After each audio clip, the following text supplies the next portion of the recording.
Hello guys, David കൂപ്പ് എഴുതി സംവിധാനം ചെയ്ത ചിത്രമാണ് ഗോസ്റ്റ് ടൗൺ. 2008 റിലീസായ ഈ സിനിമയിൽ പ്രധാന കഥാപാത്രത്തെ അവതരിപ്പിക്കുന്നത് റിക്കി ഗെർവേസ് ആണ്. ആളിച്ചിരി ഫേമസ് ആണ്, അറിയാലോ.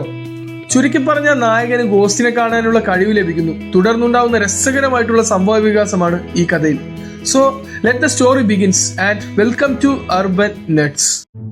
ആളുകളോട് സംസാരിക്കാൻ താല്പര്യമില്ലാത്ത ആന്റി സോഷ്യൽ എന്ന ഗണത്തിൽപ്പെടുന്ന നമ്മുടെ നായകൻ ബെർട്ടം പിൻകസ്. പുള്ളി ഒരു ഡെന്റിസ്റ്റ് ആണ്. ഇവന്റെ ഓഫീസിലേക്ക് കൂടെ ജോലി ചെയ്യുന്ന പ്രഷാർ എക്സ്റേ മെഷീൻ വേണമെന്ന ആവശ്യമായി വരികയാണ്. ഒരു ബുദ്ധിമുട്ടും കൂടാതെ അവന് നൽകാമെന്നേറ്റു. പ്രഷാറിന് ഒരു പെൺകുട്ടി ജനിച്ചിരിക്കുന്നു. അതിന്റെ സന്തോഷത്തിൽ ചെറിയ കേക്ക് വാങ്ങിച്ചിട്ടുണ്ട്. അത് മുറിച്ച് സെലിബ്രേറ്റ് ചെയ്യുന്നതിന് അവനെ ക്ഷണിക്കാൻ കൂടിയാണ് അവിടെ എത്തിയത്. നായകനാണെങ്കിലോ ഇങ്ങനെയുള്ള ഒരു കാര്യത്തിലും താല്പര്യമില്ല. എല്ലാം തീർത്തിട്ട് ഹാളിലേക്ക് വന്നേക്കാം എന്ന് പറഞ്ഞുകൊണ്ട് നൈസായി ഒഴിവാക്കി. ലൈറ്റ് ഓഫ് ചെയ്ത് പയ്യെ ആളുകൾ സെലിബ്രേറ്റ് ചെയ്യുന്നതിനിടയിലൂടെ അവൻ പുറത്തേക്കിറങ്ങി. ആരും അവനെ കണ്ടിട്ടില്ല എന്ന വിശ്വാസത്തോടെ. അവൻ താമസിക്കുന്നത് ഓഫീസിന്റെ തൊട്ടടുത്തുള്ള ബിൽഡിങ്ങിലാണ്. അവൻ ലിഫ്റ്റിലേക്ക് കയറി. ഒരു സ്ത്രീ എന്തോ സാധനങ്ങൾ പിടിച്ചുകൊണ്ട് ബിൽഡിങ്ങിന്റെ അകത്തേക്ക് കയറുകയാണ്. അവൾ ലിഫ്റ്റ് ഹോൾഡ് ചെയ്യാൻ ആവശ്യപ്പെട്ടു. അറിയാലോ, അപ്പൊ തന്നെ അവൻ ഡോർ ക്ലോസ് ആക്കി. ആളുകളോട് യാതൊരുവിധ പ്രതിബദ്ധതയില്ലാത്ത ഒരാളല്ലേ. രാത്രിയായി. അയാൾ വയറിളക്കത്തിന്റെ മരുന്ന് നോക്കി നിൽക്കുകയാണ്. നാളെ കൊളനോസ്കോപ്പി ചെയ്യാൻ ഇത് കുടിച്ചേ മതിയാവൂ. അവൻ ആദ്യം മരുന്നൊന്ന് മണത്തു നോക്കി. വൊമിറ്റ് ചെയ്യാൻ തോന്നിക്കുന്ന അത്രയും ദുർഗന്ധമുള്ള മരുന്ന് അവൻ അവന്റെ ജീവിതത്തിൽ കണ്ടിട്ടില്ല. എല്ലാ ധൈര്യവും സംഭരിച്ച് മരുന്ന് ഗ്ലാസ്സിലേക്ക് പകർത്തി അവൻ ഒറ്റ വലിക്ക് അത് കുടിച്ചു തീർത്തു. അതേ വേഗത്തിൽ ബാത്റൂമിലേക്കും. പിറ്റേ ദിവസം ആശുപത്രിയിലെത്തി. അവന്റെ വിവരങ്ങൾ ശേഖരിച്ചു വെക്കുന്നത് റിസപ്ഷനിസ്റ്റിന്റെ ചുമതലയാണല്ലോ. അതിനായി അവനോട് ചോദ്യങ്ങൾ ചോദിച്ചു തുടങ്ങി. പേര്, ജനനത്തീയതി, ഭാരം ഇവ കൃത്യമായി പറഞ്ഞു കൊടുത്തു. ആഴ്ചയിൽ എത്രത്തോളം മദ്യം കുടിക്കും, കല്യാണം കഴിഞ്ഞാണോ, ജോലി, ഫുഡ്, അലർജി, ഇതിനൊന്നും അവൻ ഉത്തരം നൽകിയില്ല. ഇതിന്റെ ആവശ്യം അവിടെ ഇല്ല എന്നാണ് നമ്മുടെ നായകന്റെ നിലപാട്. ഈ ഡീറ്റെയിൽസ് വേറെ ആർക്കെങ്കിലും മറച്ചു വെച്ചാലോ. അവസാനം അവന്റെ രേഖകൾ ശേഖരിച്ചു വെച്ച ഫോം അടങ്ങിയിട്ടുള്ള ക്ലിപ്പ് ബോർഡ് അവർ നൽകി. അതിൽ അവന്റെ സിഗ്നേച്ചർ പതിപ്പിച്ചു. കൊളനോസ്കോപ്പി ചെയ്യാനുള്ള പ്രൊസീജിയറുകളും തുടങ്ങി. സ്ട്രക്ചറിലാണ് ഓപ്പറേഷൻ റൂമിലേക്കുള്ള യാത്ര. കൂടെ ഡോക്ടേഴ്സും നഴ്സുമാരുമുണ്ട്. അവന്റെ മുഖത്ത് ചെറിയ ഭയം പ്രകടമായിരുന്നു. ആ ഭയം മറച്ചു വെച്ച് സർജന്റെ മുഖത്തെ ടാനിനെ കുറിച്ച് അവൻ തിരക്കി. അവൾ ഉപയോഗിച്ച സ്പ്രേ ടാനിനെ കുറിച്ച് വാത്തോരാതെ സംസാരിച്ചും തുടങ്ങി. ആരെങ്കിലും ചോദിക്കാൻ കാത്തിരുന്ന പോലെ. ഇതുപയോഗിച്ച UV ലൈറ്റ്സിൽ നിന്നും പ്രൊട്ടക്ഷൻ ലഭിക്കുമെന്നും മുഖത്ത് മോയ്സ്ചർ നിലനിർത്തുമെന്നും അവൾ പറഞ്ഞു. ഇതിനൊരു മണ്ണിന്റെ മണമാണ്. ഈ ഗന്ധം പിൻകസിനെ അറിയിക്കാൻ അവളുടെ കൈ അവന്റെ മൂക്കിന് നേരെ നീട്ടി. അവൻ തല തിരിച്ചു. അവന്റെ എതിർപ്പ് അവിടെ പ്രകടമായി. എനിക്കിതിന്റെ സ്മെല്ലറിയാൻ താല്പര്യമില്ലെന്നും കൈ മൂക്കിന് നേരെ നീട്ടരുതെന്നും പറഞ്ഞു. അവന്റെ പ്രതിഷേധം അവളെ അറിയിച്ചു. ഓപ്പറേഷൻ റൂമിലേക്ക് കൊണ്ടുപോയി.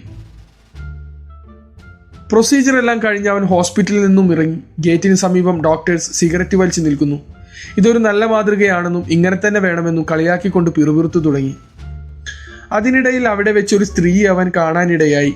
പഴയ കാലഘട്ടത്തിലെ നഴ്സുമാരുടെ വസ്ത്രധാരണയിൽ മതിലും ചാരി നിൽക്കുകയാണ് അവൾ. പിൻകസ് പിറുപിറുക്കുന്നത് അവളോടാണെന്ന് അവൾക്ക് തോന്നി. നീ എന്നോടാണോ സംസാരിക്കുന്നത്? അവൾ ചോദിച്ചു. അല്ല എന്ന് അവൻ മറുപടി പറഞ്ഞു.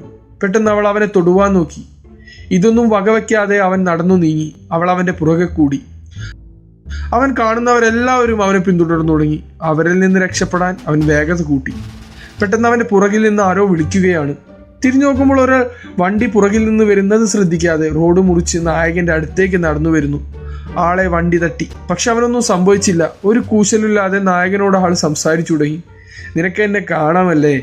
അവൻ ചോദിച്ചു. കൺമുന്നിൽ എന്താണ് സംഭവിച്ചതെന്നറിയാതെ അവൻ ഞെട്ടി. മനസ്സിൽ ഭയം കൂടിക്കൂടി വരികയാണ്. അവൻ ഓടിത്തുടങ്ങി. ആളുകളുടെ എണ്ണം കൂടിക്കൂടി വന്നു. അവർ പേടിച്ച് ഒളിച്ചു നിൽക്കേണ്ട ഗതികേടായി ഇപ്പോൾ. ചികിത്സിച്ച് ഡോക്ടറുടെ കയ്യിൽ ഇതിനുള്ള ഉത്തരമുണ്ടെന്ന് പ്രതീക്ഷിച്ച് അവൻ ഹോസ്പിറ്റലിലേക്ക് തിരിച്ചു. ഡോക്ടറോട് കാര്യങ്ങൾ വിശദീകരിച്ചു തുടങ്ങി. ഹോസ്പിറ്റലിൽ നിന്ന് ഇറങ്ങിയ ശേഷം അവൻ ഹലൂസിനേഷൻ ആവുന്നുവെന്നും ഇല്ലാത്ത ആളുകളെ കാണുന്നുവെന്നും പറഞ്ഞു. അവൻ അറിയേണ്ടത് അവന്റെ പ്രൊസീജിയറിന്റെ ഇടയിൽ അപരിചിതമായ എന്തെങ്കിലും സംഭവിച്ചിട്ടുണ്ടോ എന്നതായിരുന്നു. അവൾ പറയാനൊന്നും മടിച്ചു. അവന്റെ ചോദ്യത്തിൽ നിന്ന് രക്ഷപ്പെടാൻ ക്യാബിനിൽ ഉണ്ടായിരുന്ന ഫോൺ എടുത്ത് വിളിക്കുവാൻ തുടങ്ങി. ആരെയോ അവൾ അവളുടെ അടുത്തേക്ക് വിളിക്കുകയാണ്. കോൾ കട്ടാക്കി. ഫോണിൽ ആരായിരുന്നെന്ന പിൻകസിന്റെ ചോദ്യത്തിന് മറുപടിയായി തനിക്ക് ശരീരത്തിന്റെ പുറത്ത് റാഷ് വന്നുവെന്നും അതിനുവേണ്ടി ഡോക്ടറെ വിളിച്ചതാണെന്നും അവൾ നുണ പറഞ്ഞു. അവളുടെ മുഖത്ത് പരിഭ്രാന്തത നല്ല രീതിക്ക് പ്രകടമാണ്. പയ്യെ അവൻ അവളുടെ ഓഫീസിലേക്ക് വിളിച്ചു. പെട്ടെന്ന് തന്നെ അവളുടെ ഓഫീസിലേക്ക് അവന്റെ ഫയലുമായി ഒരാൾ ഡോറ് തള്ളി തുറന്ന് അകത്തേക്ക് കയറി. കയ്യിലുണ്ടായിരുന്ന ഫയൽ അവൾക്ക് നൽകി. കോളനോസ്കോപ്പി ചെയ്യുന്നതിനിടയിൽ അപരിചിതമായ എന്തെങ്കിലും സംഭവിച്ചോ? ആദ്യം ചോദിച്ച അതേ ചോദ്യം പിന്നെയും തുടർന്നു. അവർ തമ്മിൽ സ്വകാര്യത്തിൽ സംസാരിച്ചതിന് ശേഷം അവന്റെ ഫയൽ തുറന്നു നോക്കിക്കൊണ്ട് അവൾ പറഞ്ഞു തുടങ്ങി. കോളനോസ്കോപ്പി ചെയ്യുന്നതിനിടയിൽ മെഡിക്കലി അവൻ 7 മിനിറ്റ് മരിച്ചിരുന്നുവെന്ന്.